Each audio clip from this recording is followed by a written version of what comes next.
ابھی چند روز قبل ایک ویڈیو بہت زیادہ وائرل ہوئی شیخ ولید محساس کی کہ وہ تراویحوں کے دوران نماز پڑھانے لگے ہوئے ہیں تو ایک بلی ان کے اوپر آ کے چڑھتی ہے اور وہ اس بلی کے اوپر ہاتھ پھیرتے ہیں اور اس بلی کو سہارا دیتے ہیں اور وہ یہاں پہ کندھے پہ آ کے ان کے بیٹھ جاتی ہے. اور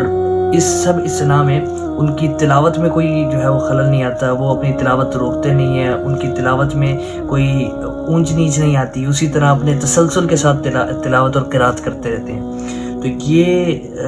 ویڈیو کے وائرل ہونے کے بعد یہ ویڈیو CNN کے اوپر چلی، BBC کے اوپر چلی اور ان بڑے بڑے چینلز کے اوپر چلی، اور آئرلینڈ جیسے ملک کے اندر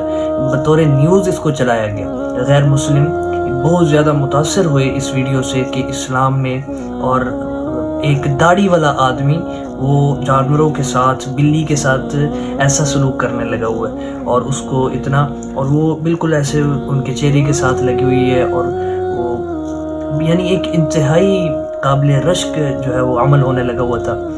تو یہ بہت زیادہ مشہور گیا. اسلام کے ایک جامع مذہب ہونے کی ایک بہت بڑی دلیل ہے کہ اسلام نے نہ صرف انسانوں کے حقوق بلکہ جانوروں کے حقوق کی رعایت رکھتے ہوئے جانوروں کے حقوق بھی بیان کیے ہیں.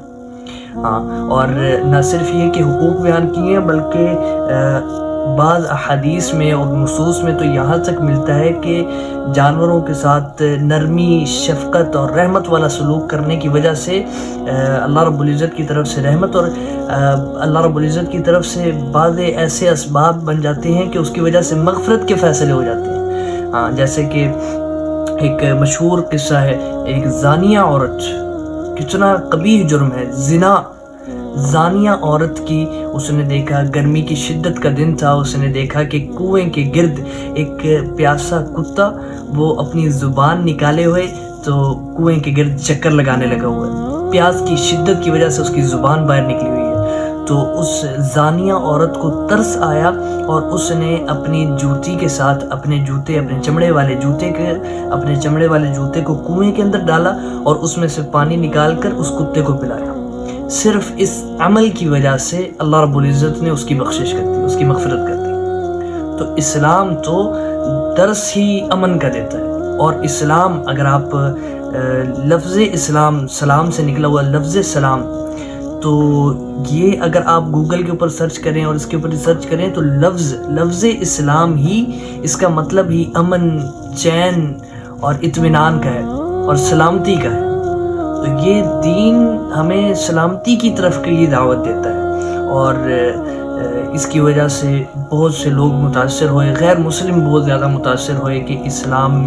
اور ایک داڑھی رکھے ہوئے آدمی اور مسلمان وہ جانوروں کے ساتھ ایسا سلوک کرنے لگا ہوا ہے. ہمارے پیارے حبیب حضرت محمد مصطفیٰ صلی اللہ علیہ وسلم، چونکہ آپ کو تو بھیجا ہی گیا رحمت بنا کے، وما ارسلناک الا رحمۃ للعالمین، آپ صلی اللہ علیہ وسلم کو تو بھیجا ہی رحمت بنا کے گیا. تو بہت سی ایسی روایات ہمیں ملتی ہیں جن میں آپ صلی اللہ علیہ وسلم نے جانوروں کے ساتھ اچھے سلوک کی وجہ سے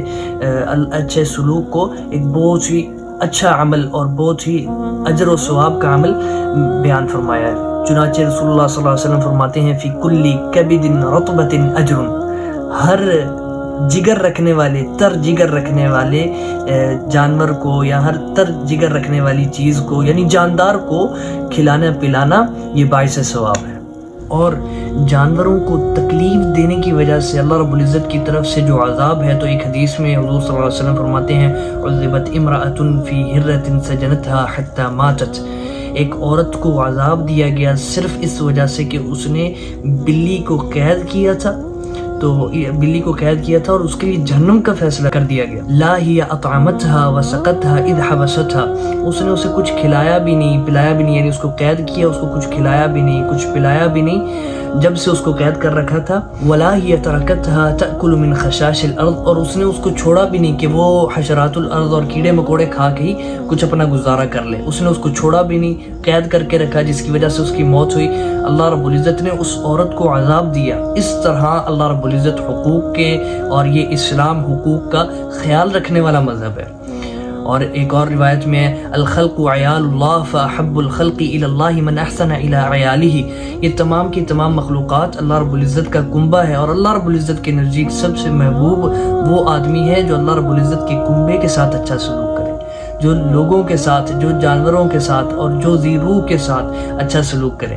تو یہ تو ہو گیا جانوروں کے ساتھ کا معاملہ۔ اب یہ جب اسلام جانوروں کے ساتھ اس طرح اچھے سلوک کا ہمیں درس دیتا ہے تو پھر